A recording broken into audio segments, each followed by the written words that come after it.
Eva, so lovely to meet you, and congratulations on this. I loved your performance in here. I just couldn't think of anyone better for Miss Peregrine. When you were filming it, did it genuinely feel like something out of Tim's imagination? Because when I was watching it, I was like, this is just, it's so beautiful. Yeah, I mean, this is such a Tim Burton movie. Yeah. You know, all the ingredients are there, you know.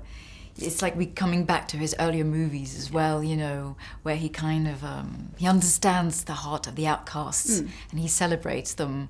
And, you know, yeah, all his magic is in this movie. Obviously, your role is to look after all the children in here, but did you feel quite motherly towards them anyway on set? Because they are adorable. I mean, those children are quite amazing because they're very professional. They're very, you know, they don't mess around. They're quite serious in a very good way. I was actually quite intimidated at the beginning, more than they were. You know, it was like, oh my God, because you feel like children kind of, they can see through you.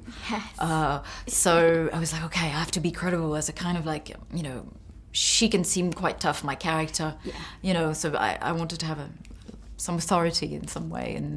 But these children were just gorgeous and very charming and just, I love watching them, you know, because they live in the moment. And it's a great lesson for me as an actor. I love the twins as well, even though they're a little bit scary. Oh, what a great look. Yes, amazing. But I love that you've been nicknamed, I don't know whether you came up with it or who came up with it, Scary Poppins. Who came up with that? Because it's so perfect. But kind, you know, yeah. Quite bossy. She has lots of rules. Yeah. But it's all for the, you know, for the children to be safe. Obviously, the whole thing is that they're in a loop. They're living this one day where the bomb's about to drop and everything over and over again. But if there was, I'm sure you've been asked this maybe, but if there was one day that you could live over and over again, what day do you think it would be? I don't know. Groundhog Day. It is Groundhog Day. I don't know. I don't know if I would really like this. Because that's why I think my character has kind of an edge.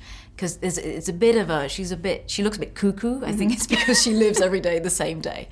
But let's think. I mean, yeah, I went to Tanzania in February, and I actually loved being there. So maybe if I could be, in Africa, in this place, in nature, with all these animals and those beautiful birds, I would like to have this kind of loop. Yeah, I wouldn't mind that. There's a lot to explore there as well. Yeah. And obviously the house is their safe haven, but so for you, have you got something similar that you could relate to? Have you got a safe haven, somewhere you go when you just want a bit of privacy, you just want to get away from it all and feel safe? Have you got somewhere like that? Yeah, I've got my mum's house in Normandy in France. It's a bit like a haven, like that. Yeah. Bubble. Yeah, I think always going home anyway is generally a good place to be. Congratulations with it. I hope people really love it. A little scary in places, but I did love it. Thank you.